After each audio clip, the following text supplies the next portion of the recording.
What is going on? I want to welcome you from AFCOR for today, Thursday, September 15th. I'm your host, Sean Murphy, alongside my guy, Jeff Iafredi. Jeff, my boy, happy Thursday to you, my friend. Good to see you as always. Yes, sir. Good to see you too, Sean. I know I'm super excited because now we're in the process of doing these player breakdowns, and it gets me excited the more and more we talk about different players. We just already covered a couple, which you guys can go check out already. But today I'm very excited because it's a special player. I know a lot of Pistons fans dearly love. Yeah, for sure. We're kind of on this series, like you said, it's not something that we necessarily set out to do. However, now that we're getting closer and closer to the season, now that guys have actually had their off season and are getting ready to report to training camp, I think it is pretty important to talk about. All right, well, now that these guys are coming in and getting ready for another season, what to expect? What things can we see? And what better player to start with, or what better player to continue this conversation with than a guy that you and I have been very high on for a while, and is a guy that Pistons fans are starting to come around on quite a bit, and that is our guy Beef Stew Isaiah Stewart. Obviously, coming into his third season, I think he's faced a lot of scrutiny since day one, Jeff, because immediately when we saw that Christian Wood was traded for another center, and it was a center that we got in the mid first round, a lot of fans are very skeptical. And after his rookie season, a lot of people were pleasantly surprised and wanted to see him start.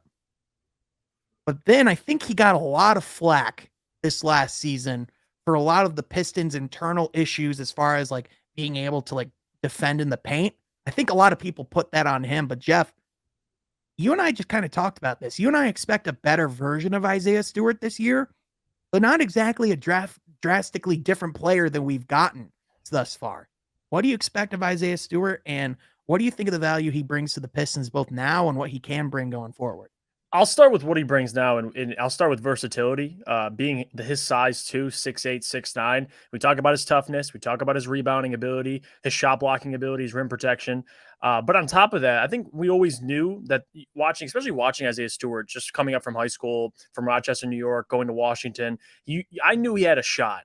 But it's about actually doing it in the NBA, and that's Right. something I'm very, very excited for because I think he's very solid already. You could start him in a lot of different lineups, but with the shot now, seeing it how consistent it is this year, that's the key part. Because I think a lot of Pistons fans, you see Isaiah Stewart working on his shot, and people assume he's going to come out and shoot 36% from downtown. It's just not going to happen immediately. But if he can get to that point where he's taking 3 a game and he's making 1.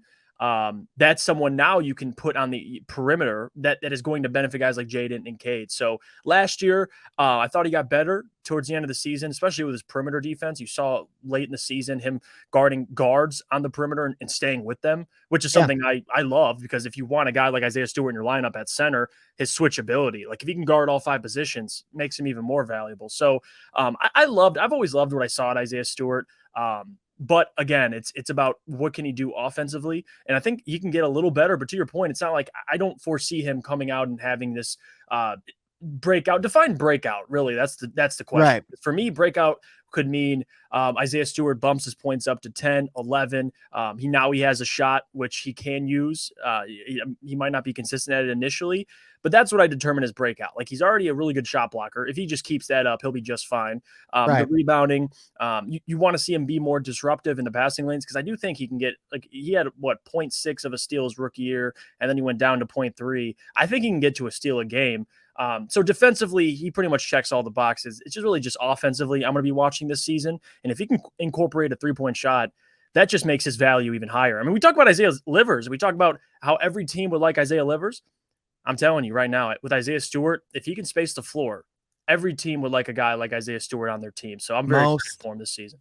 definitely, Jeff. And when we're talking about, like what it means to be a Troy Weaver guy, there might not be anyone that fits that mold more than Isaiah Stewart, right? I mean, his motor on both sides of the ball, his desire to crash the glass. There was a lot of things that Isaiah Stewart brought to the team that was really valuable, and I think for that first half of the year when the Pistons were losing a lot of games and they were giving up a lot of points in the interior, I think a lot of people were looking at points in the paint and immediately went, "Hey, Isaiah Stewart, what the hell? Why can't we guard anything in the paint?" But Jeff, Do people not remember that we literally didn't have a backup center for like the first almost half of the season?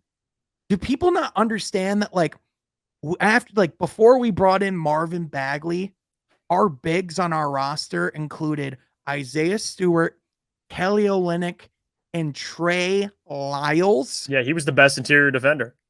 Exactly. And even if we saw, and like even if you can make the acknowledgement that Isaiah Stewart isn't necessarily made to be like the modern day big, right? Like he's not going to be his most effective starting at the five, right? Like he's going to struggle against guys like Bam Adebayo, Joel Embiid. Like that's just inherently going to be a thing. However, by no means was last year's struggles within the paint because of Isaiah Stewart. It was the situation he had around him, was it not? Yes, absolutely. Like especially with Isaiah last year, and it's not just Isaiah. This goes for everybody. The better everybody gets, especially Cade his second year, Sadiq getting better. You add another playmaker in Jaden Ivey. Like he's only going to get better. Now you have Jalen Duren, so you have a true center on your team. And I think with Isaiah Stewart, one thing, and you talked about it, and I love that you brought it up. He's a Troy Weaver guy, but more on top of that, his mentality fits Detroit. Like I'm talking about historically with what we've done in basketball. He's a guy you want on your team. I mean, we all remember the moment where he damn near chased LeBron down till death. Mm-hmm. But just that toughness he brings, like if you want to come at him for his interior scoring, or interior defense, which I think is like at the same time, like you said, it's what you're asked to do. And he was asked to guard those guys last year. He's not going to be asked to guard those guys all the time. Now you added Nerlens Noel, Jalen Duren, like you have size. So it's going to make him actually play a role I think he'll be better at. So it's a good thing for Isaiah Stewart, but you're absolutely right. Yeah, for sure. And we saw him this past summer, getting those first reps for the first time in his career at any level at the four, Right. right? And with that size, that is something that's going to be adjustment for him on this end. But however, I think that's kind of a position for him to really thrive in because doesn't that allow him just to continue to flex that muscle of being able to switch on the defensive end? He can provide help in the interior, but not necessarily have all of the burden lay on him, all the time. And like, even if, let's say Isaiah Stewart is still the starting five at the beginning of the season, odds are he has Marvin Bagley starting right by him. So at the very least, doesn't that day one give him a better chance to go out there and actually, you know, have a little bit more of a chance on the defensive end? Like, I think that's just going to help his game tremendously. And I think though, if there is the improvement that we're going to see this year, I think it's not only just that defensive versatility. I think it's going to be that positional versatility too. Yeah, no, spot on. I think also you mentioned it playing with Marvin Bagley. You talk about the spacing he can bring. I just got to see it first. I don't want to say he will bring it, but immediately. But I think eventually he will. You saw it in the summer league. I like his shot. I want to see it translate, which I assume it will, especially playing. He's going to get open looks. But playing with Marvin Bagley, the difference from last year to this year is with Marvin last year, with Isaiah Stewart, this team now, if he can space the floor, is going to be much more harder to game plan for because now you have all five guys on the court that can step out and hit three-pointers. So again, with playing with these guys, these playmakers, instead of Isaiah Stewart always running to the basket, he can go out to the corner, he can go out to the wing, top of the key, whatever it is, and you can at least trust him to be able to knock down shots. And he brought it up on the Bun and Carnegie podcast. Shout out to James Edwards and Nick. He brought up how he wants to elongate his career. He wants to extend his career, and doing this will do just that because he doesn't have to rely on going down there and clanging and banging with these 7-footers. He can actually pull them out and be like, well, I may be at a loss size-wise, but I'm going to make you guys have to guard me out here. So it's a great thing. It's a great thing for the Pistons. Yeah, for sure. And with that, it's like one thing that you really don't have to question with Isaiah Stewart is going to be his toughness, the effort that he is bringing on both ends each and every night. And even if he isn't like this offensive, firepower, he's the guy in your team that doesn't really have to be, right? Like I think this is very much like, and they play different roles. So like I'm not comparing them like stylistically, but like I think Isaiah Stewart's like very reminiscent in the sense to like Draymond Green, where he's so essential to what the team is doing because he's that glue guy, right? Like he's not the same in Draymond, where obviously Draymond's the one that's initiating the offense. Right. He's the one that's handling the ball. So I'm not saying how they play the game is similar, but that type of like being the heartbeat for your team, being the one that will go out and do all of the dirty things, whether it's setting screens, crashing the boards, contesting at the rim, switching on the perimeter. Like, he is a key piece of what we're doing. And anyone that thinks that drafting Jalen Duren this summer is any indication about Isaiah Stewart's future on this team simply isn't paying attention. No, when you brought up Draymond, I love that you did that because Draymond is he's the key to the death lineup for the Warriors. And we talk Mm-hmm. about what this Pistons team, we talk about the different lineups. If you have a lineup of either you can even do a 3-guard lineup, but let's just say you keep it basic. You go Cade, Jaden Ivey, Sadiq, Isaiah Livers, and Isaiah Stewart. Like that's why I get what you're saying with Draymond, because he's the guy that's going to make that engine go. Like, if you don't have Isaiah Stewart, you can't play small ball. Even if you throw in Duren, there's a difference there because now you have a guy who can space the floor for you.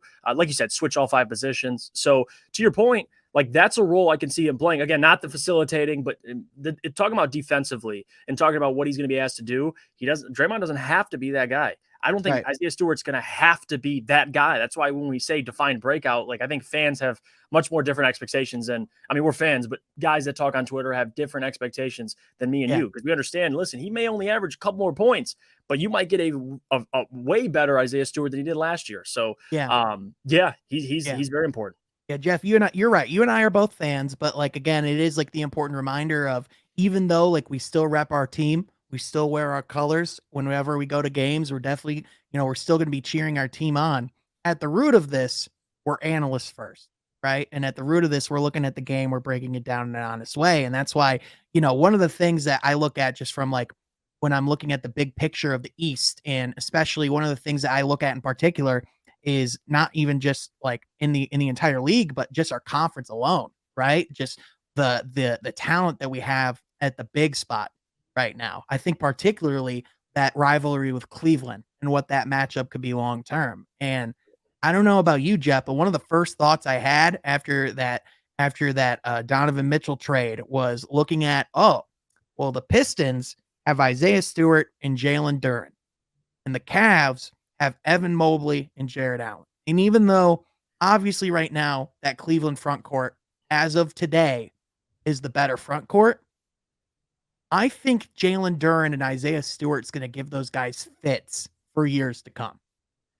What do you think about that? Because of what they can do defensively. I agree with you there, because now you have Isaiah Stewart on Evan Mobley, and I think we both agree. We always give Evan Mobley his praise. Like, the guy's going to be a stud. He's going to be an all-star. Generational talent. Absolutely right. Amazing player. To your point with Isaiah Stewart on him, you have 2 guys, Isaiah Stewart, Jalen Duren. We know Jalen Duren's going to get there with his shot blocking ability, that you could trust to at least contain those guys. Because listen, you're not going to stop anybody in this league. If you're a good player, if Evan Mobley is who we think he's going to be, you're not going to be able to stop him. But you can make things difficult. And I think that's where Isaiah Stewart comes in. He can make things difficult for him. And same with Duren on Jared Allen. So I'm with you.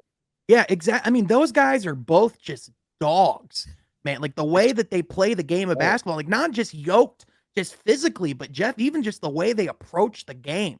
Like, Jalen Duren, the one thing I took away from his play in Summer League was that the dude is ferocious. And the thing I always notice about Isaiah Stewart, there's nights where guys on the team might look tired or where their energy might not be there. That's never the case with Isaiah Stewart. So, like, even if Evan Mobley and Jared Allen is still going to be like the more talented front court, or on paper, like the better front court, I think this could be like very reminiscent to like a modern day version of like a Lambeer and Mahorn, in the sense that, like, if you're going to get through this Pistons team, you're going to have to win a fight down low against Stewart and Duren. Do you think it could potentially get to that point? Oh, yeah. I think with Isaiah, the thing I'm most interested to see is, and Rod brought this up on the Will Pistons podcast, and he could see Isaiah Livers starting in the future. Like, I'm curious to see where he carves his rollout, because ultimately it is up to him. Like, if he can develop that 3-point shot quicker and he looks much better, than I think he has a chance to start at the 4. Like, we bring this up with I love Marvin Bagley, but you just don't know how things are going to play out. So, or start at the 5 for the entirety of the year. Like, you might not see Jalen Duren at all. You might just see Marvin and Isaiah Stewart in your front court. So, I like Isaiah Stewart in terms of where he's projected to go. I think he's going to be a really good player. I don't know where he fits in terms of, like, once the Pistons keep adding talent, he might be your 5th, sixth best player, but I think in terms of importance and impact, I think he'll be up there, especially Yeah. defensively.